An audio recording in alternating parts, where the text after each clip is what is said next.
Apresentamos hoje mais um podcast, meia dose de conversa, a propósito do 25 de Abril, data que celebramos hoje.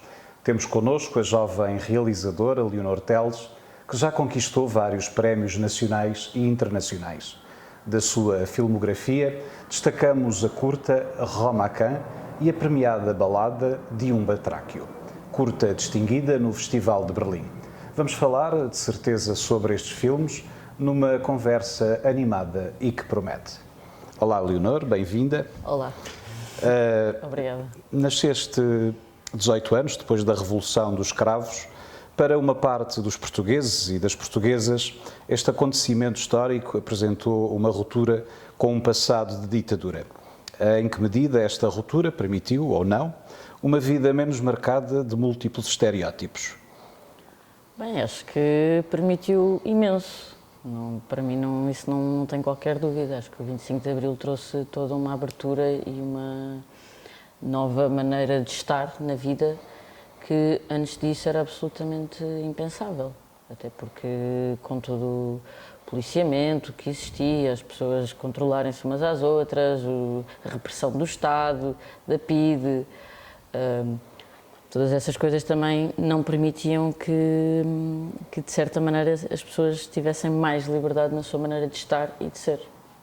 Tendo em conta que és filha de um pai cigano e de uma mãe não cigana, como reagiram estes face à tua decisão de seguir um caminho académico ligado às artes, de ir para a Escola Superior de Teatro e Cinema? Então, como qualquer pai em Portugal, o meu pai, sobretudo, inicialmente não reagiu muito bem, achou que era um caminho que não tinha futuro no sentido financeiro, não é? De que não era uma profissão que fosse propriamente estável, e ele não lidou bem com isso. A minha mãe sempre foi muito tranquila e sempre me apoiou a mim e aos meus irmãos nos caminhos que queríamos seguir, e acho que ela também sabia que, de uma maneira ou outra, se eu tinha metido isto na cabeça era porque eu ia seguir. Mas depois também de eu ter... Foi muito engraçado, porque também hoje em dia as pessoas fazem os cursos e acabam os cursos muito novas, não é? Certo. Com 21 anos uma pessoa acaba um curso, e então eu acho que isso também para a minha mãe era do género, quando ela acabar, se vir que aquilo não está a funcionar, tenho perfeitamente tempo de estudar outra coisa e seguir outro caminho. Mas curiosamente, quando eu entrei no curso de cinema, eu tinha vindo de Ciências e Tecnologias, portanto isto para eles foi assim uma surpresa bastante grande quando eu de repente digo, quero ir tirar o curso de cinema. Mas quando eu faço o Roma-Can, acho que na cabeça deles, e sobretudo na cabeça do meu pai, fez sentido que eu estava no sítio onde eu devia estar. Ok. No campo da realização nacional, como é o trabalho de uma jovem realizadora, com 32 anos, atendendo ao facto de teres vindo a ser muito premiada, como é que é lidar com um galardão tão prestigiado como é o Urso de Ouro para curtas-metragens no Festival Internacional de Cinema de Berlim? Bem, na altura aquilo foi tudo uma grande maluqueira, não é? Acho que ninguém estava à espera, eu muito menos. Não, para mim a grande vitória tinha sido fazer o filme e que o filme estivesse em Berlim, porque isso significava que ele, estreando no Festival de Berlim, depois ia circular para outros países e que muitas outras pessoas iam poder ter acesso ao filme. Isso para mim era já o mais importante. De repente aquilo acontece e uma pessoa fica assim um bocado sem saber muito bem como reagir. Claro que foi um acontecimento muito feliz. Não estavas à espera? Claro que não. Quem está à espera de receber aquilo? Ninguém. E depois foi um pouco tentar continuar a trabalhar. Aquilo para mim também não podia estar a levar uma coisa a sério num primeiro trabalho. Foi o primeiro trabalho que eu fiz depois da escola. O que é que aquilo significa? Ok, é ótimo o reconhecimento, é incrível e, sobretudo, permitiu-me voltar a filmar rapidamente e com já conseguir algum apoio e algum subsídio para fazer o trabalho que já estava a fazer. E, na verdade, foi isso que me manteve os pés na terra, foi continuar a trabalhar nas coisas que já estava a fazer antes do prémio. Ao fim e ao cabo, este prémio acabou por te dar algum input àquilo que foi e que tem sido a tua Sim, carreira. sim, sem dúvida. E na verdade isso foi a melhor coisa que me podia ter acontecido na altura. Sem dúvida. Queres falar-nos então um pouco da Balada de um Batráquio, curta que mereceu o prémio mais alto em Berlim? O Balada é um filme muito simples que fala sobre esta tradição, entre aspas, de colocar sapos de loiça à porta de lojas e estabelecimentos comerciais e serviços com o intuito, com o objetivo de impedir a entrada de pessoas de etnia cigana. E eu acho que este filme surgiu um pouco num movimento contrário ao Romacans, que eu tinha feito na escola e que falava sobre a tradição cigana, sobretudo no que diz respeito às mulheres. E como no final do filme e do processo eu tinha sentido muita frustração porque fiz o filme e aquilo não muda nada, não é? Eu queria, com este filme, ter alguma ação, certo, fazer alguma coisa que mudasse. E daí a intervenção e quebrar os sapos e tentar quebrar o preconceito, ou pelo menos chamar a atenção das pessoas para este fenómeno que é bastante silencioso, mas que acontece existe. Que acontece, exato. E achas que teve algum impacto na comunidade cigana? Notaste isso? Conseguiste ter algum feedback sobre isso? Eu penso que sim, ou pelo menos eu quero acreditar que sim, mas eu acho que, sobretudo, mais do que ter impacto na comunidade cigana, teve impacto fora da comunidade cigana. Sim, que de repente as pessoas estavam efetivamente a falar sobre isso e sabiam qual era o significado dos sapos de loiça e que não eram somente um objeto decorativo e que acredito que muita gente desconheça o significado. Sim, não é? mas que eu acho que a seguir ao filme desmistifica sim. um pouco. Como é que se cruza este filme com a tua identidade e que relação se pode estabelecer entre este filme e a condição de liberdade que vivemos há 50 anos depois do 25 de Abril? Bem, acho que é uma pergunta algo complexa, mas tentando resumir, bem, acho que só o próprio ato de fazer cinema hoje em dia em Portugal também revela muito dessa liberdade que não era possível há 50 anos atrás. Sim. Cada vez mais, hoje em dia, temos mais apoios, mais incentivos a fazer filmes, democratizou-se o acesso às escolas de cinema também, mais pessoas podem estudar cinema, há mais cursos de cinema, há mais... com as câmaras também digitais, com os telemóveis, hoje em dia também mais pessoas podem fazer cinema e eu acho que isso tudo acaba por ser fruto e resultado dos 50 anos do 25 de Abril, e ainda bem. E acho que o intuito e o desejo é sempre que mais pessoas possam fazer filmes e que consigam fazê-lo. Eu acho que no caso do Balada, obviamente que se não vivêssemos numa democracia e em liberdade, era um filme que era absolutamente improvável de se poder fazer. Mesmo hoje em dia acho que seria improvável, porque acaba por ser também utilizar o vandalismo como forma de quebrar o preconceito, de uma maneira se calhar mais artística e política, e tentar pôr todas estes fatores em jogo e brincar com isso para também falarmos sobre o racismo. E claro que só o facto de eu viver em liberdade e poder ter um trabalho que é artístico, se vivêssemos numa ditadura, muito provavelmente isso não aconteceria, isso não seria possível. Consideras então que vivemos efetivamente na liberdade? Sim, e espero que continuemos, sobretudo espero que continuemos e que não haja um retrocesso nesse aspecto, porque as pessoas normalmente têm muito receio daquilo que não conhecem e têm tendência a reagir com agressividade, com violência ao desconhecido. E às vezes acho que o papel do cinema também é um pouco dar a conhecer realidades que de outra maneira nós não tínhamos acesso. E a partir do momento em que conhecemos, em que se calhar entendemos que, ok, estas pessoas não são assim tão diferentes de nós, só tiveram outro processo de crescimento, tiveram outros fatores, tiveram outra educação. E acho que quando temos acesso a essas realidades, acaba-se também por se mitigar um pouco o caminho desse desconhecimento. E claro que eu não quero voltar não é voltar, porque eu nunca vivi esse período, mas como cresci com a minha família sempre a falar disto e a ser uma coisa muito importante e que as pessoas realmente sofreram abusos,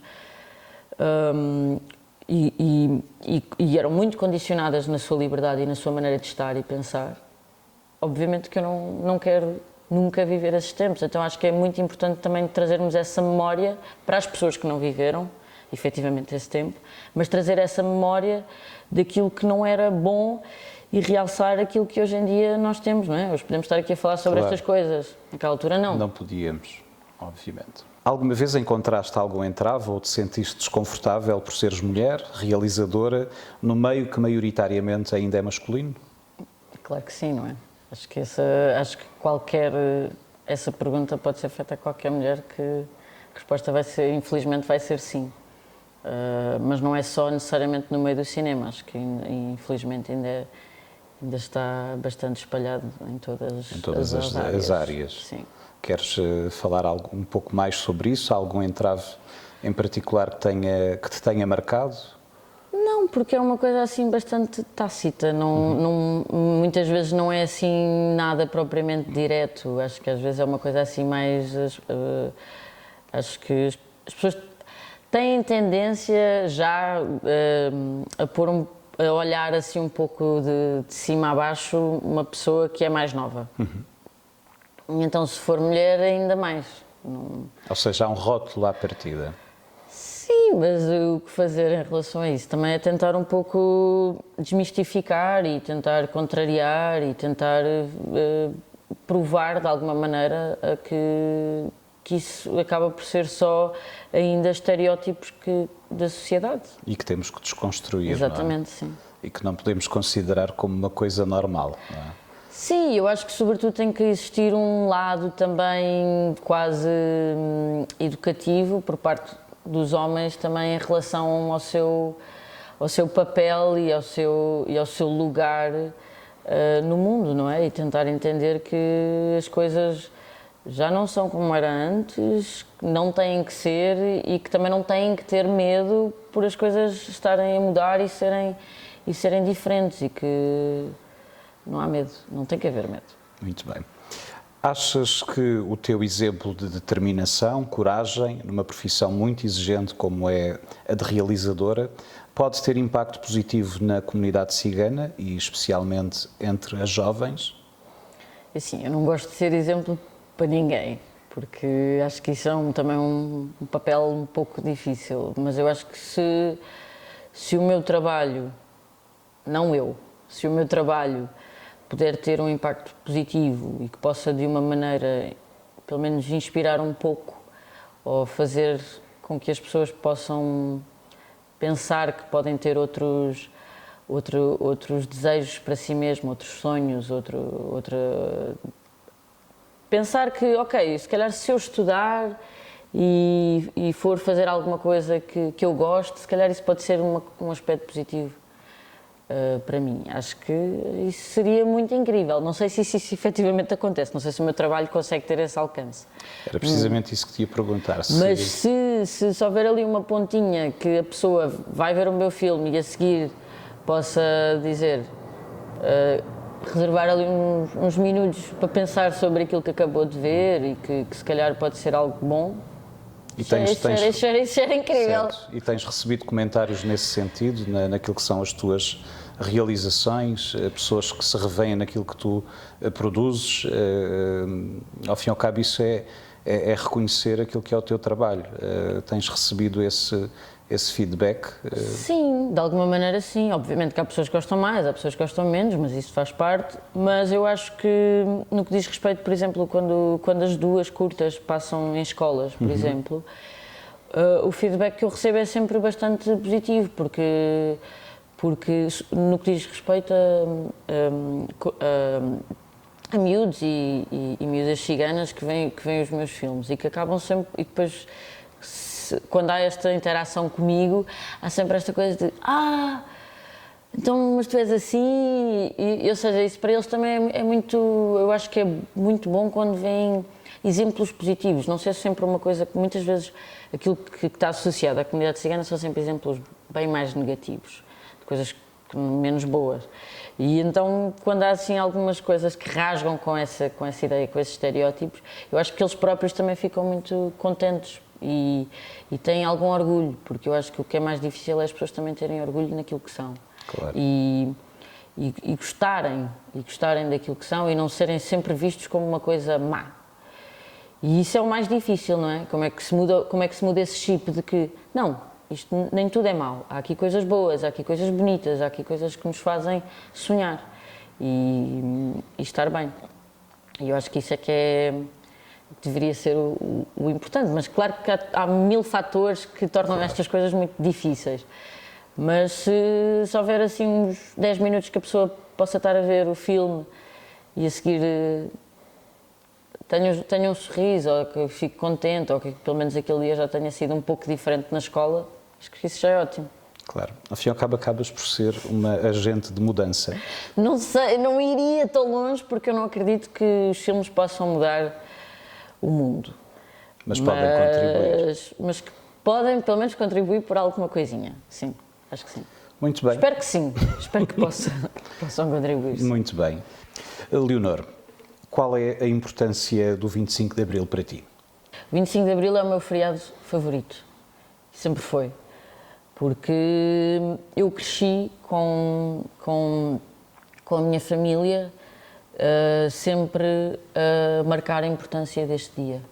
Sobretudo porque eu vim de Vila Franca, de Xira, uma terra muito ativa durante a altura do Estado Novo e tenho muitos familiares que sofreram também nas mãos do Estado e da PIDE e que houve muitas situações assim mais desagradáveis e então acho que para mim este é um dia que marca a nossa liberdade de expressão e a nossa liberdade de pensar e de estar. E eu acho que eu não queria viver num mundo, especialmente agora que tenho uma sobrinha, e eu não queria viver num mundo em que estamos a caminhar em sentido contrário, e muito menos queria desejar que ela vivesse. E eu sei que ela vai crescer num mundo muito complexo e com grandes desafios, e acho que todos nós temos que continuar atentos e lembrar que para vivermos em democracia temos que defendê-la e temos que lutar por ela, e não é só achar que isso é uma coisa que aconteceu lá atrás, há 50 anos atrás. Não, é preciso continuar todos os dias para que possamos melhorar e não retroceder. Muito obrigado, Leonor Teles, por esta agradável conversa. Esta foi mais uma edição do Meia Dose de Conversa. Obrigado por assistirem e bom 25 de Abril.